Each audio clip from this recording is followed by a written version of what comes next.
Go to your Microsoft Word app and click the blank document to create a new file. Type your name.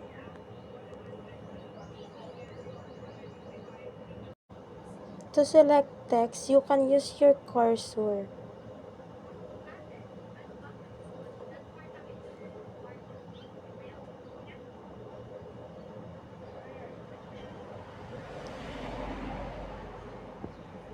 But you can also use Ctrl A to select text.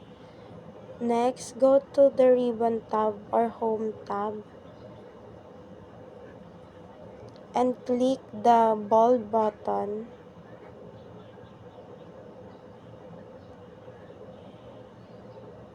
But you can also click Ctrl B.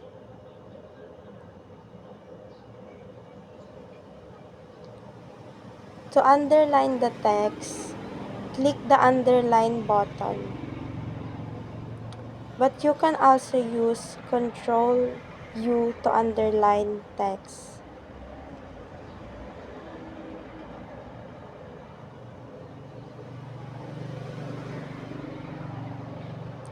Next, go to the paragraph alignment and click the center or press Ctrl E to make it faster. Next, press enter to move to the next paragraph.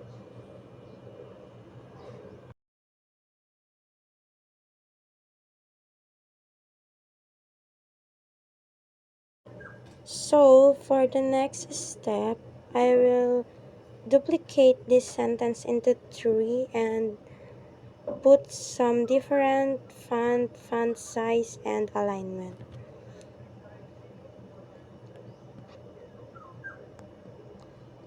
I will select the first sentence and change the font into Arial and the font size into 12.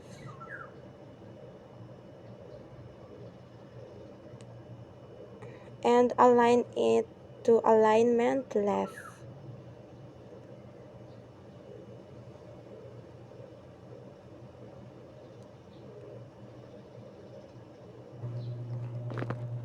In the second paragraph,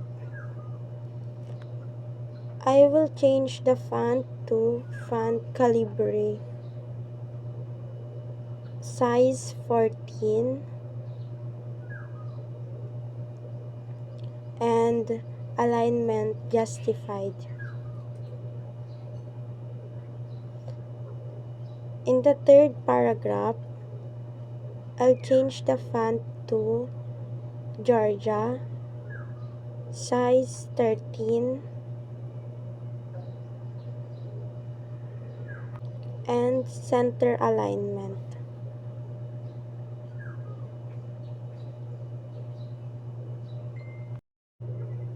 Next, I will be making bulleted words of my hobbies. Select text and align it into alignment left.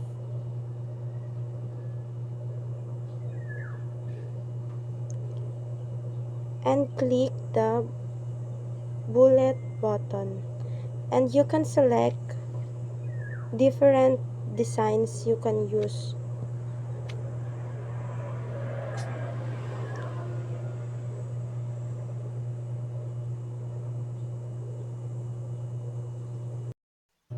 For the last step, I'll be going to insert an image. Go to home and click the insert and select an image. Click the insert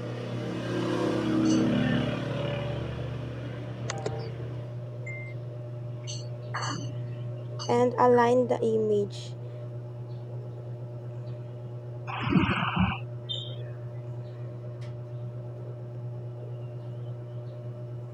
click the behind text to align it behind the text.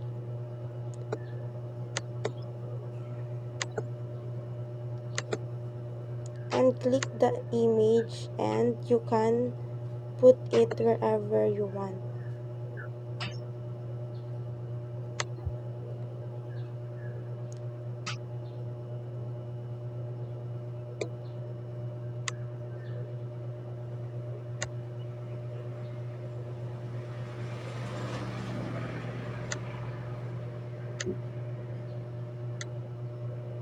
You can also resize it into different sizes you want. Now, I will be teaching you some of hacks and shortcuts you can use to make your work faster. Number 1. Control S to save.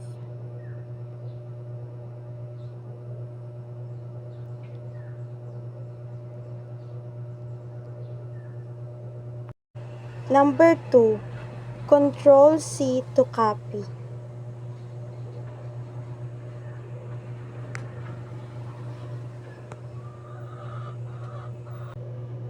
Number 3. Control X to cut.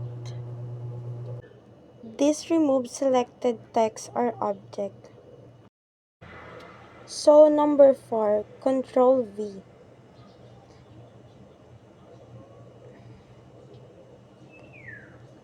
This shortcut pastes the text you copied to your clipboard.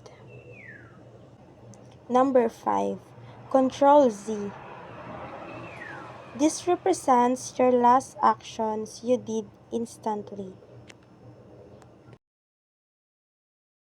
Number 6. Control Y. If you enter too much, this brings back to the list undone action. Number 7.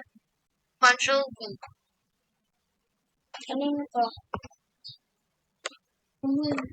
Control I. Italic. This italicized selected text for a stylish touch. Number 9. Control E. Centered align. This center your text like we did with the title earlier. Number 10. Control P. Print. This opens the printing quickly. These shortcuts are time savers and work across many word versions. Practice them to boost your efficiency.